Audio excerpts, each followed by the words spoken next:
नमस्कार, मैं विनय वर्मा। कुंडली रहस्य चैनल में आपका स्वागत है।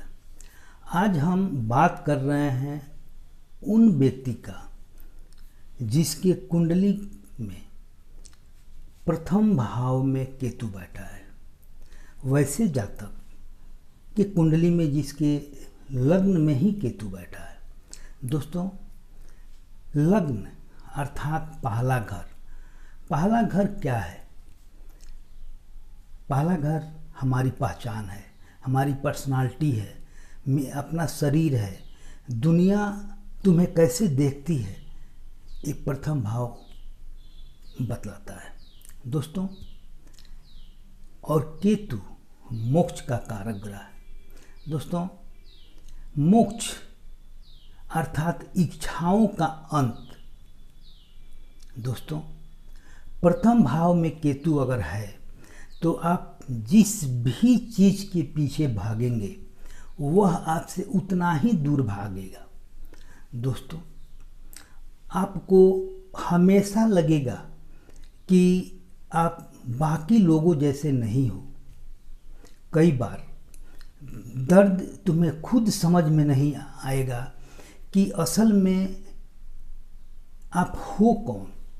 दोस्तों, केतु तुम्हें भीड़ से अलग बनाता है, दिखावे में इंटरेस्ट कम लाता है, परंतु अंदर की गहराई बहुत होती है आपके अंदर। दोस्तों, लोग तुम्हें समझे या न समझे, पर आपके अंदर एक अलग ताकत होती है। वैसे व्यक्ति से सीधा रिलेशन खत्म कर देना चाहिए जो आपके प्यार को, आपके कर्तव्य को समझ नहीं पाए। वहाँ से बिल्कुल दूर हो जाओ, वैसे व्यक्ति से बिल्कुल दूर हो जाओ। और यही केतु है जो बिल्कुल दूर लेकर चला जाता है। हाँ दोस्तों, लग्न का केतु आपसे दिन रात एक ही सवाल करता है कि मैं कौन हूँ। हाँ दोस्तों, लग्न का केतु, सच बात यह है कि आपके मन में यह बात जागृत करता है और प्रश्न पूछता है कि आप कौन हैं, मैं कौन हूँ। अपने आप में ढूंढता है कि मैं कौन हूँ। दोस्तों, अगर यह शब्द बहुत छोटा है परंतु इसका उत्तर इतना सरल नहीं है दोस्तों। और यह दिन, जिस दिन यह समझ में आ गया कि मैं कौन हूँ, तो समझ लेना कि केतु आपके लाइफ में क्या करता है। दोस्तों, सच तो यह है, आदमी को अंतर्मुखी बना देता है केतु का प्रभाव ऐसा ही होता है। दोस्तों, एक बात अगर विचार करूं, मैं और अपने अनुभव से बता रहा हूं कि यह किताब में नहीं लिखी हुई है। यह केतु का प्रभाव क्या है, यह मैं आपसे बतला रहा हूं, तो यह अनुभव की चीज़ है। मैं जदोजहद में नहीं पढ़ता कि मुझे ज्योतिष कितना आता है ज्योतिष, मैं जदोजहद में नहीं पढ़ता, परंतु जो ज्योतिष में अनुभव मैंने किया है उसी को मैंने लिया है, जो आपके सामने मैं रख रहा हूँ। और उसी आधार पर कह सकता हूँ कि इस दुनिया में कोई सबसे अल्टीमेट प्लैनेट है तो जो आपको कुछ ना कुछ देगा ही देगा, तो वह है केतु। यह धन भी देता है और मोक्ष भी देता है। यह भोग से मोक्ष की सफर को तय करता है। दोस्तों, मुक्ति से बड़ा, मोक्ष अर्थात मुक्ति से बड़ा कोई धन नहीं होता। दोस्तों, अगर देखें हम लोग कि अंदर एक उत्सुकता होती है कि सामने वाले के मन में क्या चल रहा है, वह ऐसा क्यों है, वह क्यों अच्छा है या बुरा है, ये मन में चलता रहता है। लेकिन जो ज्ञानी व्यक्ति होगा वह किसी दूसरे को नहीं, स्वयं को जानने का इच्छा रखेगा और वह स्वयं को जान लेगा। तो यह अनुभूति हो जाएगी कि सामने वाला भी वही है जो मैं हूँ। दोस्तों, स्वयं को जान जाएगा, वह स्वयं देखेगा। अर्थात लग्न का केतु सिर्फ और सिर्फ आत्मचिंतन करने के लिए कह रहा है। जिस दिन आप खुद को पहचान लिए, पता चल गया कि मैं कौन हूँ, बस वही लग्न का केतु है। जब भी केतु का महादशा आता है तो उस समय उस महादशा में आपसे आपका सबसे प्रिय चीज छीन लेता है, चाहे मृत्यु के माध्यम से या बिल्कुल हमेशा के लिए आपसे वह दूर हो जाता है।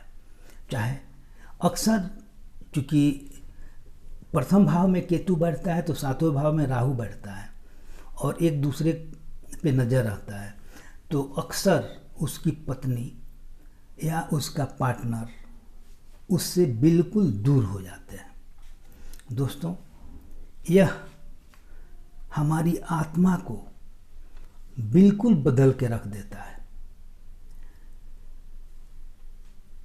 यही है केतु, आत्मा को, सोच को, अपने जीवन को बदल देता है, वह है केतु। दोस्तों, हर ग्रह की महादशा में उसका अपना प्रभाव होता है। जैसे मंगल की महादशा में किसी का महादशा चले तो वैसे व्यक्ति को गुस्सा अधिक आएगा, उसके शरीर में एक जोश, एक एनर्जी आएगा, खेल कूद करेगा, इत्यादि इत्यादि बहुत सारी चीज़। हर महादशा का अपना अलग अलग अलग अलग प्रभाव होता है। ठीक उसी तरह से परंतु केतु की महादशा अगर चल रहा हो और उस व्यक्ति से आप पूछेंगे कि आपके मन में क्या चल रहा है, तो वह कहेगा कि पता नहीं क्या चल रहा है। वहीं दूसरे से पूछेंगे, दूसरे महादशा वालों से, तो वह अपनी स्थिति को आपके सामने रख देगा, बता देगा मेरे साथ ऐसा चल रहा है। दोस्तों, उसकी कुछ न कुछ हालात वो बताएगा दूसरे लोग, पर केतु वाले कहेंगे कि पता नहीं क्या चल रहा है, क्योंकि केतु वाले बिल्कुल शून्य में होते हैं, शून्य की स्थिति में होते हैं, आ जाते हैं, विचार रहित होते हैं। और जहाँ शून्य की स्थिति होती है वहीं परमात्मा होता है, वहीं परमात्मा होता है और वहीं केतु है। इसलिए केतु की स्थिति परमात्मा की होने की अनुभूति है, वह मुक्ति दिलाती है। मुक्ति की अगर देखना हो तो एक बच्चे में देखिए, एक फकीर में देखिए, बहुत निफिकिर, जिसके ऊपर कोई चिंता नहीं रहती है, उसके ऊपर साक्षात परमात्मा का ध्यान रहता है, परमात्मा वास करते हैं। दोस्तों, लग्न के केतु वालों पर परमात्मा का हमेशा कृपा बनी रहती है। उन्हें कभी भी दुखी मत करना, वरना परमात्मा खुद उसके साथ होता है। दोस्तों, परमात्मा जिसके साथ होता है उसके साथ सब कुछ होता है। भोग से मोक्ष तक का सफर ही केतु करता है, जो सब कुछ देकर भी आपसे छीन लेता है और आपको अलग कर देता है, आपको अपने आप परमात्मा में विलीन हो जाते हैं, भोग से मोक्ष की ओर प्रस्थान कर देते हैं। यही है प्रथम भाव का केतु। दोस्तों, केतु प्रथम भाव का आपके साथ क्या करता है आप समझ गए होंगे, और आप अपने आप को अध्यात्म के तरफ मोड़ के ले जाएंगे तो यह केतु आपके साथ पूर्णतः सार्थक बना देगा। दोस्तों, अगले वीडियो में फिर मिलेंगे, तब तक के लिए जय माता दी।